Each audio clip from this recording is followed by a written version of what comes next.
नमस्कार दोस्तों, global news trend पर आपका स्वागत है। दोस्तों, बढ़ती डिजिटल एडवांसमेंट के चलते हमारी डिजिटल डिपेंडेंस भी लगातार बढ़ती जा रही है, जिसका फायदा उठाकर फ्रॉडुलेंट्स लगातार मैसिव लेवल पर लोगों के साथ फ्रॉड कर रहे हैं।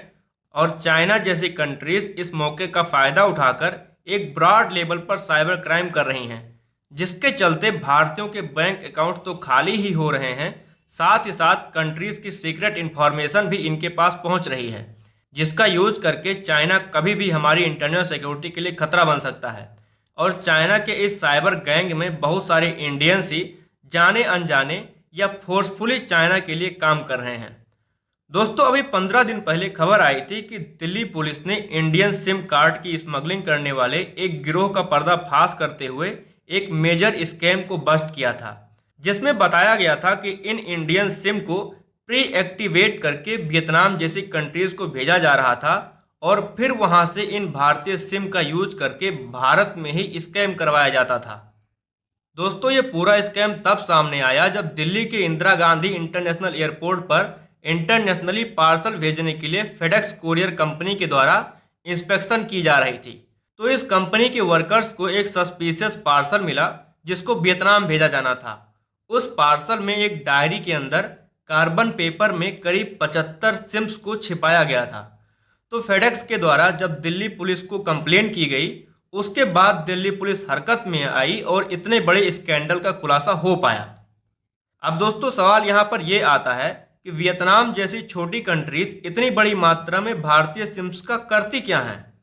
तो दोस्तों, बहुत सारे इंटेलिजेंस सोर्सेज से ये पता चला है कि इन सिम्स के स्मगलिंग में बहुत सारे चाइनीज नेशनल्स का हाथ है, जो हजारों की मात्रा में भारतीय सिम का स्मगल करवाते हैं और चाइनीज गवर्नमेंट के लिए भारत की जासूसी करते हैं, साथ ही साथ आम लोगों के साथ ठगी भी करते हैं।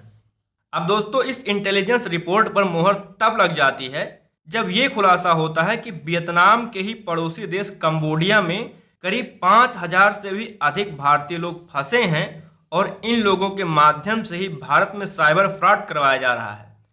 जबरदस्ती इन भारतीय लोगों को कंबोडिया में रखा गया है और इनको जबरदस्ती भारतीय लोगों से ही ठगी करने के लिए मजबूर किया जा रहा है।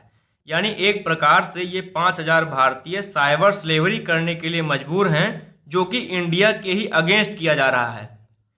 दोस्तों, इंडियन होम मिनिस्ट्री के अकॉर्डिंग पिछले 6 महीने में ये लोग करीब 500 करोड़ से भी ज़्यादा का फ्रॉड भारतीय लोगों के साथ कर चुके हैं और सरकार इन 5,000 लोगों को रेस्क्यू करने के लिए एक ऑपरेशन की बात कर रही है, जिसमें स्पेसिफिकली अभी तक 3 भारतीय नागरिकों को रेस्क्यू करके सुरक्षित इंडिया लाया जा चुका है।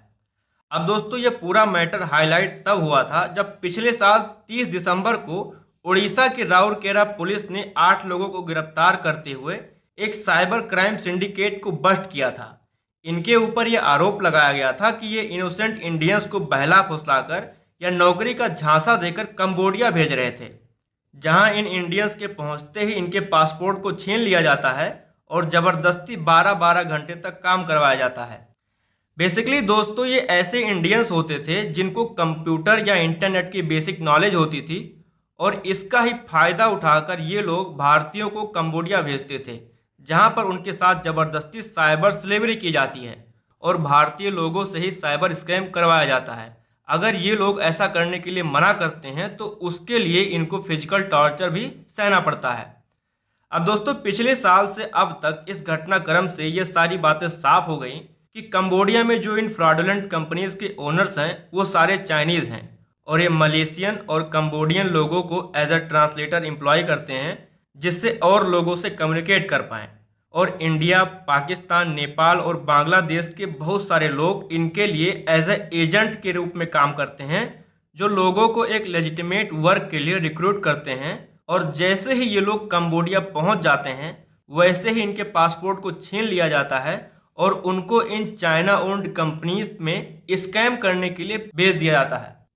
अब दोस्तों, इस फ्रॉड के सामने आते ही होम मिनिस्ट्री हरकत में आ चुकी है और जल्द से जल्द इन 5,000 भारतीयों को रेस्क्यू करने का प्लान बना रही है, जिसके अंतर्गत Indian cyber crime coordination centre यानी I4C ने रिसेंटली अपने एनुअल समिट में बताया कि Cambodia has become a bastion of cyber fraud. Mostly जो साइबर क्राइम्स इंडिया में हो रहे हैं वो कंबोडिया, दुबई, चाइना और म्यांमार से एग्जीक्यूट किए जा रहे हैं। इसीलिए मिनिस्ट्री ऑफ होम अफेयर्स ने ministry of external affairs, ministry of electronics and information technology और Indian cyber crime coordination centre के साथ एक मीटिंग हेल्ड करी, जिससे कंबोडिया में एक मास्टर प्लान को एग्जीक्यूट किया जा सके और वहां पर फंसे करीब 5,000 से अधिक भारतीयों को बचाकर वापस इंडिया लाया जा सके। अब दोस्तों, आप अंदाज़ा लगा सकते हैं कि किस प्रकार ये दोनों इंसिडेंट आपस में लिंक हो सकते हैं। पहले इंडियन सिम को स्मगल करके कंबोडिया के पड़ोसी कंट्री वियतनाम में मंगवाया जाता है और फिर इंडिया में मौजूद चाइनीज एजेंट के थ्रू लोगों को कंबोडिया भेजा जाता है, जहां फिर वियतनाम से भारतीय सिम्स कंबोडिया में भेजकर भारतीय लोगों से साइबर स्लेवरी करवाई जाती है। साथ ही साथ भारत की जासूसी भी करवाई जाती है। अब दोस्तों, यहाँ पर सवाल ये आता है कि इन दोनों इंसिडेंट को करवा कौन रहा है। तो इसके पीछे ऑब्वियसली चाइना का हाथ है, जो कंबोडिया और वियतनाम का यूज कर रहा है जिससे उसका नाम ना आए। तो दोस्तों, जब अब ये साइबर स्कैम सिंडिकेट पूरी तरीके से बस्ट हो चुका है और इसमें चाइना का नाम भी आ रहा है, तो आपको क्या लगता है, क्या भारत सरकार इन 5,000 लोगों को कंबोडिया से वापस सुरक्षित भारत ला पाएगी? क्या सरकार चाइना के अगेंस्ट कोई कार्रवाई कर पाएगी? क्या फ्यूचर में गवर्नमेंट ऐसे स्कैम्स को रोक पाएगी या नहीं? आप अपना ओपिनियन कमेंट बॉक्स में ज़रूर शेयर करें। मिलते हैं एक नेक्स्ट वीडियो में, तब तक के लिए जय हिंद, जय भारत।